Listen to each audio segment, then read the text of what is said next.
Ano pagkakaiba ngayon? Nung alipin sa gigilid, alipin na mamahay, sa updated, ang tawag namin dun is, nakalimutan ko yung term eh, basta parang dinamitan na slaves, sumunod sa zombie. Anong difference ng tatlo? It's all the same. And as I see, lahat sa inyo, I don't see zombie. I don't see slaves. All I see a person. A person na naging victim ng social conditioning, na sinadya tayong sabihan, hanggang ito lang kaya mo. Hanggang ito lang pwedeng gawin mo. Hindi mo na pwede, huwag ka na mangarap. Second factor na nagdadagdag sa maraming tao maging mahirap. Tingin nyo, sinong pwedeng humula? The second, number one, school. Number two, parents, pwede rin pero meron pang isa, maliban sa parents. Okay. Nasabi niyo yung kanina, kaya lang pangatlo ko yon. Yung number two is media.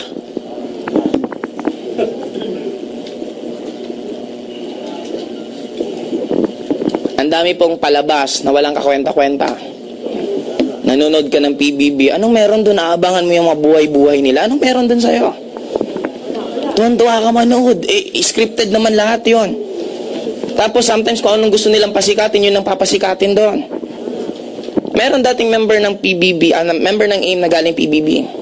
Kung anong gusto nila maging ugali mo, yun ipapalabas nila. Gusto maging masama ka, mataray ka, yun ang gagawin nila. Gusto maging mabait ka, yun. Willing-willing tayo manood noon. Anong nadadagdag sa buhay mo? Soap opera. Di ba? Imbis hindi ka madrama, nagiging madrama ka sa papanood noon.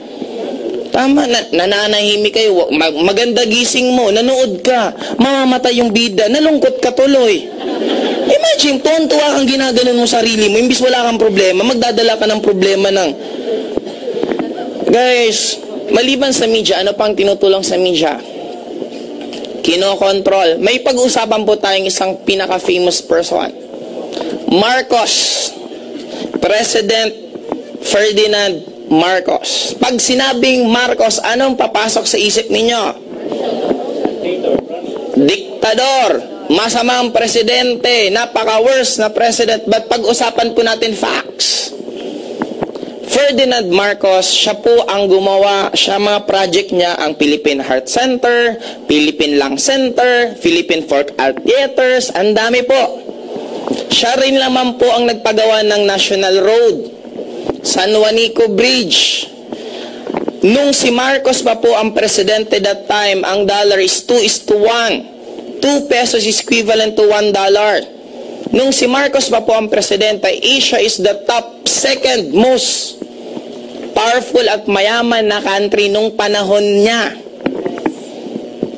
Pagsama-samahin mo yung lahat ng nagawang projects nung mga sumunod na presidente, Cory Aquino, Fidel B. Ramos, President Estrada, Gloria Macapagal Arroyo, at Pinoy. I-combine mo lahat, ni wala pa po sa 1/4 ng nagawa niya. Question. Kung talagang mabuting presidente si Marcos, bakit nagkaroon ng EDSA revolution at napaka-successful? Sometimes guys, even you're a good guy, pag napagkampi-kampihan ka, look at President Estrada. Tinira niya na tinira yung Camp Abu Bakar. Meron isang nakialam, kaya siya napatalsik. Hindi naman dahil sa ginawa niya sa wedding, lahat naman ng presidente nakakinabang doon. Now again, balik tayo kay Marcos. Okay? Imaginein mo, sabi sa akin, EDSA revolution, paano naging successful? Take note, if you're going to analyze, only 2% of the population of Philippines ang pumunta sa EDSA. At karamihan pa doon, hindi po nila alam bakit sila nandun. May mga nag-oosyoso, may mga magnanakaw, may mga nagbebenta ng kung ano-ano. At take note, maraming estudyante nandun. Bakit kayo nandun? Sabi po kasi ni teacher, pumunta daw kami. Anong laban ng isang estudyante? Pag sinabihan ka ng teacher, class, walang pasok. Di ang saya niya, walang pasok. EDSA daw tayo nandun. Tinanong yung mga madre, bakit kayo nandito? Anong sabi? Utos po kasi sa amin ni Cardinal Sin. Para po sa amin, ang utos ni Cardinal Sin, parang utos ng God. Kaya sila nandun. Bakit walang nangyaring patayan? Isa lang ang pinaka-importante doon. Sabi ni Marcos sa lahat niyang tauhan, walang magpapaputok. Imagine niyo yan. In-explain ba sa atin yan sa history books? Sinabi ba? No. Just like if you're familiar kay President Libya, Gaddafi, pangit na presidente, again diktador. But if you're going to research yung nangyari before sa country niya, ang country niya po, ang education is libre. Pag nagpakasal kayo ng asawa niyo, automatic bibigyan kayo ng kapital para sa negosyo niyo. At take note, kung mag-aaral ka sa ibang bansa, sila ang sasagot. Pupunta ka ng ibang bansa, libre lahat. Question again, bakit ganon? Ito na lang, palaruin nyo lang sa isip ninyo. Kung ang ine-export ba ng Libya is food supplement, mushroom, do you think gigirahin sila? Ano bang ine-export nila? Anong ine-export ngayon ng Iran? Ano ngayon ang mangyari na pinagpaplano ulit? Iraq, meron daw nuclear weapons. May natagpuan? Wala. Mampatay ka ng isa, murder. Mampatay ka ng maramihan buong country, hindi na murder. Ano yun? Patriotism. Imagine. Just imagine, yun ba talaga ang mundo? No. Nasadya lang tayo na pag pinalabas na dito, totoo na yan. Pag sinabing Mindanao, nakakatakot. Don't you know one of the safest places is in Davao City? Pinakamalinis, pinakamaganda. Sabi nga, may biro pag ang Muslim nang patay, may nangyari, terorista na. Pero pag ibang tao, hindi. Grabing racial discrimination natin. But sana guys, let's start right now. Pag pumunta ka, do you think kayo iba sa akin? Do you think na iba tayo? Of course not. Pwede mo bang sabihin yung left arm mo, magkaiba sa right arm mo? No. Ang makikita mo, one whole body, right? Lumabas ka ng moon, makikita mo, one whole earth. Hindi ko po nakita yung Muslim, hindi ko po nakita yung Buddhist, hindi ko po nakita ang Filipino, hindi ko po nakita ang Amerika. Ang nakita ko lang isang one whole earth. Then hindi po natin kailangan magkanya-kanya. Kailangan po natin magkaisa.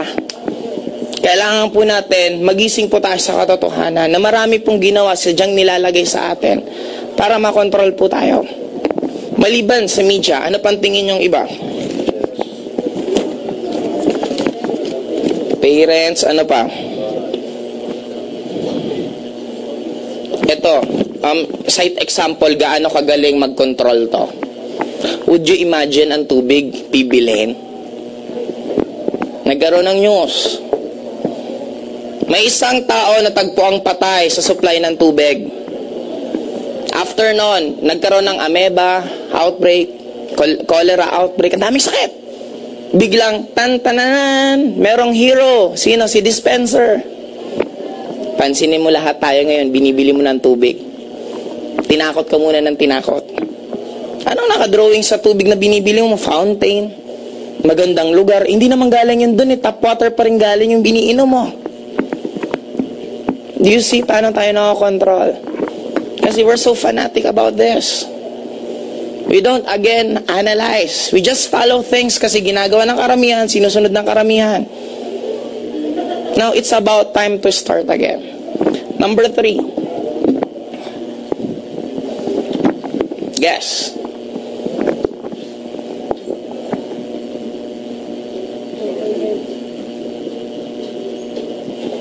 Again, kung meron po mga politiko po dito, hindi ko po tinutukoy yung person, ang tinutukoy ko po mismo yung sistema. Government, anong pinaka one cause ng tao hindi nagsusumikap?